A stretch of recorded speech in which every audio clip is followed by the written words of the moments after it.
ഈ യോഗികളും സിദ്ധന്മാരും ഒക്കെ ഏതാണ്ട് അടുത്തടുത്ത പടിയിൽ നിൽക്കുന്ന ആൾക്കാരാണ്.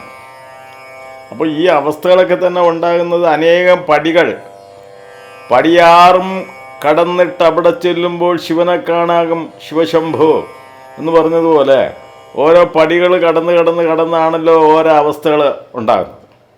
അപ്പോൾ അതിൽ പ്രധാനപ്പെട്ടൊരു അവസ്ഥ നമ്മൾ ചട്ടമ്പിസ്വാമിയും ഏതാണ്ടൊരു യോഗിയാണ്. ഏകദേശം ഒരു അവധൂതൻ്റെ അവസ്ഥയിലെത്തിയ ഒരാളാണ് ഈ ചട്ടമ്പിസ്വാമി എന്ന് പറയുന്ന ആൾ. അത് സർവധനാലും ശ്രേഷ്ഠം വിദ്യ, എല്ലാ ധനങ്ങളിൽ വെച്ച് ശ്രേഷ്ഠമാണല്ലോ വിദ്യ. വിദ്യയിൽ വിദ്യ ആത്മജ്ഞാനം. ആ വിദ്യയിൽ തന്നെ വിദ്യ ഉണ്ടാകുമ്പോൾ അതിനെ ആത്മജ്ഞാനം എന്ന് പറയും. ആത്മജ്ഞാനം പ്രജ്ഞാനം താൻ ബ്രഹ്മവുമല്ലോ. ഞാൻ നീ അവനത് സർവം ബ്രഹ്മം എന്നറിവത്രേ പ്രജ്ഞാനം കേൾ. അദ്വൈത അമലജ്ഞാനജ്യോതി പ്രജ്ഞാനിക്കേ സിദ്ധിക്കുള്ളൂ. അതിന് ഉത്തമനാം ഗുരു ഉണ്ടാകണം. ഉത്തമ വിദ്യ കൈവശമാകാൻ ഉത്തമനായ ഗുരുവിൽ നിന്നാണ് ഉത്തമ വിദ്യകൾ ഉണ്ടാകുന്നത്. ആത്മജ്ഞാനമതരളും ഗുരുവിനെ സ്വാമികളെങ്ങും തേടിയലഞ്ഞു. അങ്ങനെ ആത്മജ്ഞാനം സിദ്ധിക്കുന്നതിന് വേണ്ടി ചട്ടമ്പിസ്വാമി ഇങ്ങനെ പല സ്ഥലങ്ങളിലൊക്കെ കയറി ഇറങ്ങി നടന്നു. വടിവീശ്വരപുരി തന്നിലൊരിക്കൽ, വടിവീശ്വരപുരി എന്ന് പറയുന്ന സ്ഥലത്ത് വടിവീശ്വരപുരി തന്നിലൊരിക്കൽ പുടവ കൊടുപ്പിന് സദ്യ നടക്കെ, ഒരു കല്യാണ സദ്യ നടക്കുന്ന സമയത്ത് എച്ചിൽ പട്ടികളൊപ്പമിരുന്നു പച്ചച്ചോറ് പകുത്തു കൊടുത്തും. അപ്പോൾ ഇദ്ദേഹത്തിന് കൊടുത്ത ആ ചോറിനെ പട്ടികൾക്കും കൊടുത്ത് ആ യോഗിയും കഴിക്കുകയാണ്. എച്ചിൽ പട്ടികളൊപ്പമിരുന്നു പച്ചച്ചോറ് പകുത്തു കൊടുത്തും ഒപ്പം താനും അല്പമശിച്ചും. അതിൽ നിന്ന് ശകലം ആ സ്വാമിയും കഴിക്കും. നിർവൃതി കൊള്ളും കിഴവന സ്വാമികൾ കണ്ടങ്ങുള്ളിൽ കിടിലം കൊണ്ടു. ചട്ടമ്പിസ്വാമി ആ കിടിലം കൊണ്ടു. തേടി നടക്കും ഗുരുവരനാണ് മുന്നിലിരിപ്പത് സ്വാമി അറിഞ്ഞു. ഈ ചട്ടമ്പിസ്വാമി തേടി നടന്ന ആ ഗുരുവാണ് മുന്നിലിരിക്കുന്നതെന്ന് അദ്ദേഹത്തിന് മനസ്സിലായി. തേടി നടക്കും ഗുരുവരനാണ് മുന്നിലിരിപ്പത് സ്വാമി അറിഞ്ഞു. പട്ടികൾ എന്നെ മാനവനൊരുവൻ തന്നെ അറിഞ്ഞത് യോഗിയും ഓർത്തു. പട്ടിയെ കൂടാതെ തന്നെ അറിഞ്ഞ ഒരു മനുഷ്യനെ ആ യോഗിക്ക് ബോധമുണ്ടായി. അപ്പോൾ ഗമനം ചെയ്തു യോഗി. ആ യോഗി അവിടെ നിന്ന് യാത്ര പുറപ്പെട്ടു. അപ്പോൾ ഗമനം ചെയ്തു യോഗി. കൂടെ ഗമിച്ചു സ്വാമിയെ ശങ്കം. ഈ ചട്ടമ്പിസ്വാമി ആ ആളിൻ്റെ പുറകെ പോയി. കൂടെ ഗമിച്ചു സ്വാമിയെ ശങ്കം.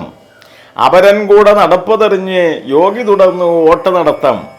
ഒപ്പം അപ്പടി വേഗത കൂട്ടി ചട്ടമ്പി അനുധാവനമായി. സന്ധ്യയുമായി ഘോരമതാകിൽ കാന്താരത്തിൽ യോഗി മറഞ്ഞു. ചിന്തത പൂണ്ടു അന്ധത പെരുകി സന്താപത്താൽ സ്വാമി പതിച്ചു. നിർവാണപ്രദം ഉപദേശത്തിന് നിർവ്യാജാർഹൻ ഇവനെന്നോർത്തു. സർവാദരമോട് പാണിതലത്താൽ സർവമറിഞ്ഞോൻ താങ്ങി നിർത്തി. യോഗ സുധാരസ സാഗരമഗ്നൻ യോഗരസാമൃതമുണ്ടവനായി. സച്ചിത് ആനന്ദാകര ജ്യോതിസ്, അതാണല്ലോ ഈശ്വരൻ. സച്ചിത് ആനന്ദാകര ജ്യോതിസ് നിറകതിർ വീശി ജലിപ്പത് കണ്ടു എന്നാണ്. അപ്പോൾ ചട്ടമ്പിസ്വാമിയും ഏകദേശം ഒരു സിദ്ധൻ്റെയും ഒരു യോഗിയുടെയൊക്കെ പരിധിയിൽ ആ കാറ്റഗറിയിലെത്തിയിട്ടുള്ള ഒരു മഹാത്മാവാണ്. അതുപോലെ തന്നെ ഗുരുദേവനും നാരായണ ഗുരുവും ഒക്കെ. ഒരു കഥ കേട്ടിട്ടുള്ളത്, കഥയെന്ന് പറഞ്ഞാൽ എൻ്റെ ഒരു അമ്മാവൻ, അദ്ദേഹം ഒരു ജ്യോതിഷ പണ്ഡിതനാണ്. ആട്ടുകാൽ ഭാസ്കരൻ ജ്യോത്സ്യർ എന്നാണ് അദ്ദേഹത്തെ അറിയപ്പെടുന്നത്. കോതകുളങ്ങര എന്ന് പറയുന്ന സ്ഥലത്താണ് കോതകുളങ്ങര. കോതകുളങ്ങര എന്ന് പറഞ്ഞാൽ ഈ ജ്യോത്സ്യനെ അറിയപ്പെടുന്ന ആ പ്രദേശത്തിൻ്റെ പേരിലാണ് അദ്ദേഹത്തെ അറിയപ്പെടുന്നത്. നെയ്യാറ്റിൻകര ഗേൾസ് ഹൈസ്കൂളിനടുത്തൊരു ജ്യോതിഷ സ്ഥാപനമൊക്കെ അദ്ദേഹം ഉണ്ടായിരുന്നു. അദ്ദേഹം മഹാനായ ഒരു ജ്യോത്സ്യനായിരുന്നു. അപ്പോൾ അദ്ദേഹം ഇങ്ങനെ നമ്മുടെ പൂന്തറ സ്വാമിയെക്കുറിച്ചൊരു കഥ പറയുന്നത് ഞാൻ കേട്ടിട്ടുണ്ട്. അപ്പോൾ ഈ പേട്ടയിലൊരു മുറുക്കാങ്കട നടത്തിക്കൊണ്ടിരുന്ന ഒരു മനുഷ്യൻ ഒരു ദിവസം അദ്ദേഹത്തിൻ്റെ കാലിൽ ഒരു ചേര ചുറ്റി.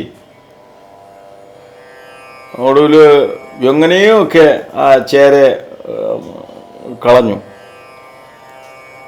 ഈ ഭാഗം പിന്നെ വ്രണമാകുകയും പഴുത്തൊലിക്കാനും തുടങ്ങി. ദുർഗന്ധവും വമിച്ചു തുടങ്ങി. ഭയങ്കരമായ ദുർഗന്ധവും വമിച്ചു തുടങ്ങി. അപ്പോൾ ഈ അദ്ദേഹത്തിൻ്റെ ഭാര്യ ആ ആളിന് ചോറൊക്കെ കൊണ്ടുവരും. ഉച്ചയ്ക്ക് ഭക്ഷണമൊക്കെ കൊണ്ടുവരുമ്പോൾ ഒരു ദിവസം ഒരു ദുർഗന്ധത്തിൻ്റെ ഇതുകൊണ്ട് അവർ പറഞ്ഞു, ഭയങ്കര നാറ്റമായിരിക്കുന്നല്ലോ എന്ന് പറഞ്ഞു. അത് അദ്ദേഹത്തിന് മനസ്സിന് വളരെ ഒരു വേദന ഉണ്ടാക്കി.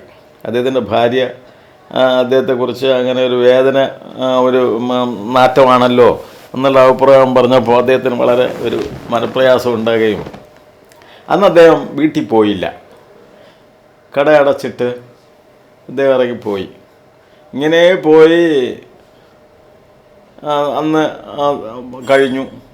പിറ്റേന്ന് ഉച്ച സമയമായപ്പോൾ പൂന്തറ എത്തിച്ചേരുകയും അപ്പോൾ കുറേ ആളുകളിങ്ങനെ കൂടി നിൽക്കുന്നൊരു സ്ഥലം, പൂന്തറ കടപ്പുറത്ത് മണൽപ്രദേശത്ത് ഇങ്ങനെ ആളുകൾ കൂടി നിൽക്കുന്നു. ഇദ്ദേഹം അവിടെ ചെന്ന് നോക്കി. അപ്പോൾ പൂന്തറ സ്വാമി എന്ന് പറയുന്ന ആൾ അങ്ങനെ മണലിൽ കിടക്കുകയാണ്. ചുട്ടുകൊള്ളുന്ന വെയിലാണ്, തിളയ്ക്കുന്ന വെയിൽ. അപ്പോൾ ഇയാളും അങ്ങ് പോയി വയ്യാത്ത കാലം വെച്ചുകൊണ്ട് ഇയാളവിടെ ചെന്ന് ജനങ്ങളുടെ ഇടയ്ക്ക് കൂടെ കയറി മുൻപോട്ട് നീങ്ങി നിന്നു. അപ്പോൾ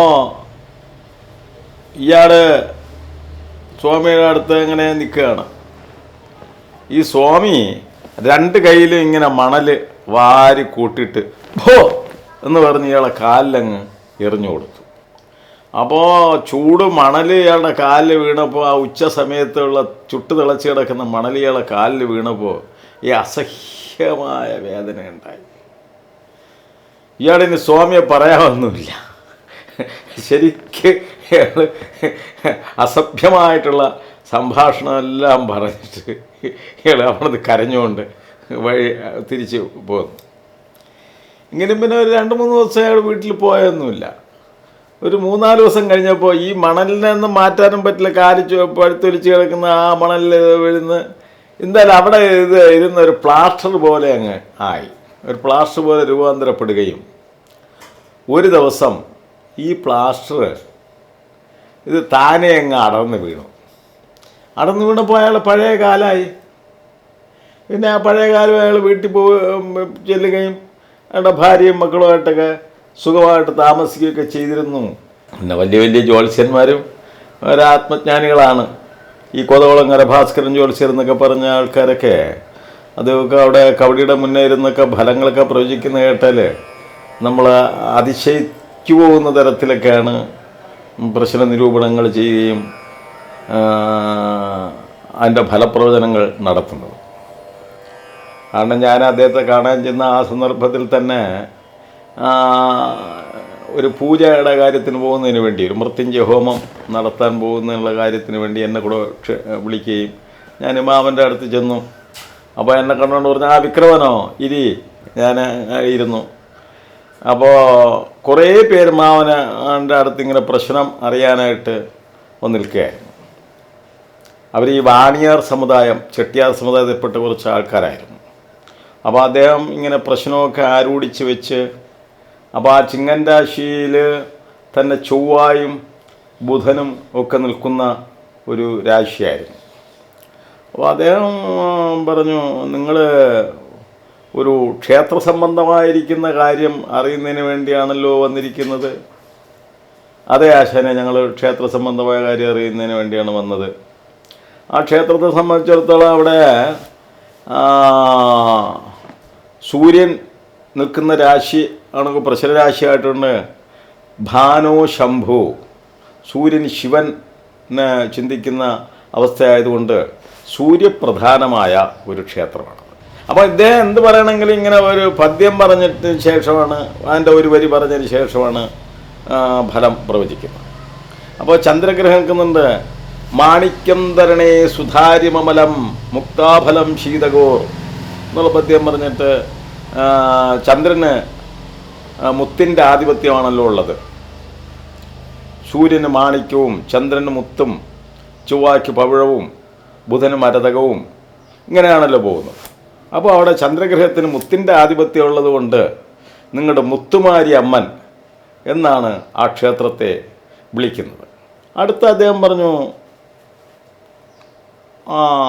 ബുധൻ എന്ന് പറയുന്ന ഗ്രഹം അവിടെ നിൽക്കുന്നത് കൊണ്ട് പിന്നെ ഈ വൃക്ഷചിന്തനങ്ങളും മറ്റുമൊക്കെ ചെയ്യുമ്പോൾ അന്തസ്സാര സമുന്നതദ്രിതരണോ വല്ലീ സ്ഥിതേന്ദ്ര സ്മൃതോ എന്നുള്ള പദ്യത്തെ പറഞ്ഞിട്ട് അദ്ദേഹം പറഞ്ഞു, അവിടെ ബുധൻ നിൽക്കുന്നതുകൊണ്ട് ബുധന് ചന്ദനാദി മരങ്ങൾക്ക് ആധിപത്യം ഉള്ളതുകൊണ്ട് ചന്ദനമാരി അമ്മൻ എന്നാണ് നിങ്ങൾ ആ ക്ഷേത്രത്തിനെ വിളിക്കുന്നത് എന്ന് പറഞ്ഞപ്പോൾ അവിടെ നിന്ന് പെട്ടെന്ന് ഇരുന്ന ഒരാളിൽ തന്നെ ഈ ചന്ദനമാരി അമ്മൻ എന്ന് പറയുന്ന ആ മൂർത്തി അനുഗ്രഹിച്ച് വരികയും അപ്പോൾ മാമൻ പറഞ്ഞു, ശരി ചന്ദനമാരി അമ്മൻ ഇരിക്കണം, ഞാൻ മറ്റ് കാര്യങ്ങൾ പറയട്ടെ എന്ന് ഉദ്ദേശിച്ച് പറഞ്ഞ് അദ്ദേഹം മറ്റ് ക്ഷേത്രത്തിൻ്റെ അസ്ഥിവിശേഷങ്ങൾ, ക്ഷേത്രത്തിൻ്റെ ഇരിപ്പ്, ആ ഭൂമിയുടെ കിടപ്പ്, ആ ഭൂമിയിൽ ഇന്ന സ്ഥലത്ത് റോഡാണ്, അവിടെ നിൽക്കുന്ന മറ്റ് മരങ്ങൾ, അതിൻ്റെ കാര്യങ്ങൾ, ദേവതകൾ, ഉപദേവന്മാർ, അവിടുത്തെ ഉപദേവന്മാർ, കാര്യങ്ങളെല്ലാം അദ്ദേഹം അവിടെ നിന്ന് പ്രവചിച്ചു. പിന്നെ അതിൻ്റെ ചാർട്ട് പോയിട്ട് നാളെ മറ്റന്നാളെ വരണം, ഞാൻ എൻ്റെ ചാർട്ട് എഴുതി വച്ചേക്കാം എന്ന് പറയുകയും അവർ അദ്ദേഹത്തിന് ദക്ഷിണയും കൊടുത്ത് പോവുകയും ചെയ്തു. അപ്പോൾ അത് പറയാനുള്ള കാരണം യഥാർത്ഥത്തിൽ നല്ല ജ്യോത്സ്യന്മാരെന്നൊക്കെ എന്ന് പറയുന്ന സ്ഥിതിവിശേഷങ്ങളൊക്കെ എന്ന് പറയുമ്പോൾ അവർ ആത്മജ്ഞാനികൾ തന്നെയാണ്. പിന്നെ അതിനുശേഷം ഇവിടെ നെടുമങ്ങാട് തന്നെ വരികയും അദ്ദേഹത്തിനൊരു ജ്യോതിഷാലയം നെടുമങ്ങാടുണ്ടായിരുന്നു. അവിടെ വന്ന് അങ്ങനെ നിന്നപ്പോഴാണ് എൻ്റെ ഒരു അധ്യാപകൻ അവിടെ പ്രശ്നം അറിയുന്നതിന് വേണ്ടി വന്നു. ആ പ്രശ്നം അറിയുന്നതിന് വേണ്ടി അപ്പോൾ ഞാൻ ഇങ്ങനെ അന്ന് ഈ ഓട്ടംതുള്ളലൊക്കെ കളിച്ചുകൊണ്ട് നടക്കുന്ന സമയകാലഘട്ടമാണ്. വിശ്വകലാ കേന്ദ്രത്തിൽ ഗുരുജിയുടെ അവിടെ ഗുരു ഗോപിനാഥിൻ്റെ വിശ്വകലാ കേന്ദ്രത്തിൽ തുള്ളലൊക്കെ അഭ്യസിക്കുകയും അങ്ങനെ തുള്ളലൊക്കെ പഠിച്ചുകൊണ്ട് നടക്കുന്ന സമയവും ഒക്കെയാണ്. അപ്പോൾ പ്രോഗ്രാമൊക്കെ അവതരിപ്പിക്കുന്ന കാലഘട്ടമൊക്കെ ആയിരുന്നു. അപ്പോൾ ഞാൻ റോഡിലൊക്കെ ഇറങ്ങി ഈ ചുണ്ടപ്പൂ, കണ്ണ് ചുവക്കുന്നതിന് വേണ്ടി ഉപയോഗിക്കുന്ന ഒരു വസ്തുവാണ് ഈ ചുണ്ടപ്പൂ എന്ന് പറയുന്നത്, ചുണ്ടയുടെ പൂ. അപ്പോൾ അതിൻ്റെ അതൊക്കെ പറിച്ചുകൊണ്ട് മാവൻ്റെ റൂമിലേക്ക് വന്നു. അപ്പോൾ ആണ് ഈ സാറ് വന്ന് എന്നോട് ചോദിച്ചു, എന്നെ അറിയാമോ, മനസ്സിലായോ എന്ന് അദ്ദേഹം എന്നോട് ചോദിച്ചു. അപ്പോൾ അദ്ദേഹത്തിന് കുറേ പ്രായത്തിൻ്റെ മാറ്റം വന്നതുകൊണ്ട് എനിക്ക് പെട്ടെന്ന് മനസ്സിലായില്ല. അദ്ദേഹം പഠിപ്പിച്ചിട്ടില്ല, ആ സ്കൂളിലെ അധ്യാപകനായിരുന്നു, കാട്ടാട് സ്കൂളിലെ അധ്യാപകനായിരുന്നു. അപ്പോൾ അദ്ദേഹം പറഞ്ഞു, നീ പുരുഷോത്തമനല്ലേ കഥാപ്രസംഗം പറഞ്ഞു? ഞാൻ പറഞ്ഞില്ല, ഞാൻ വിക്രമൻ എന്ന് പറയുന്നവരാണ്, ഞാൻ കഥയൊക്കെ പറഞ്ഞിട്ടുണ്ട് സ്കൂളിൽ, വിക്രമനാണ്. ശരി, ഞാൻ വെഞ്ഞാറമൂട് സുകുമാരൻ നായർ, അദ്ദേഹത്തിൻ്റെ ഒരു സുകുമാരൻ നായർ എന്നാണ്, വെഞ്ഞാറമൂടാണ് സാറിൻ്റെ വീടും കാര്യമൊക്കെ, വെഞ്ഞാറമൂട് സുകുമാരൻ നായർ. അപ്പോൾ അദ്ദേഹം ഇങ്ങനെ മാവനോട് പറഞ്ഞു, ആശാനെ ഒരു പ്രശ്നം അറിയണം എനിക്ക് എന്ന് പറഞ്ഞു. അപ്പോൾ മാവൻ പ്രശ്നം ആരോടിച്ചൊക്കെ വെച്ചു. ആ പ്രശ്നം പറയാനായിട്ട് എന്നോട് പറഞ്ഞു. ഞാനും എന്തൊക്കെ പറഞ്ഞു. ഞാൻ പറഞ്ഞു, നീ പറഞ്ഞത് ശരി തന്നെ, അവിടെ ഇരിക്കൂ, ഞാൻ പറയാം എന്ന് പറഞ്ഞിട്ട് മാമ ആ പ്രശ്നത്തെക്കുറിച്ച് അദ്ദേഹത്തിൻ്റെ പറഞ്ഞു. അദ്ദേഹത്തിൻ്റെ വീട്ടിൽ ഇത്ര മുറിയുണ്ട്, ആ മുറിയിൽ ഒരു നടന്ന ഒരു സംഭവവും അവിടെ ഒരു മൃത്യുദോഷം ഭവിച്ചതിൻ്റെ അവസ്ഥകളും മറ്റു കാര്യങ്ങളെല്ലാം പറഞ്ഞ് അതിൻ്റെ പരിഹാരം, അപ്പോൾ ആ സത്യമായിട്ടുള്ള കാര്യം തന്നെയാണ് അദ്ദേഹം പറഞ്ഞത്. റൂമിൽ നടന്ന കാര്യങ്ങളും ഒരു ജീവി ചത്ത് കിടന്നതും അതിൻ്റെ കാര്യങ്ങളെല്ലാം അദ്ദേഹം പറഞ്ഞു.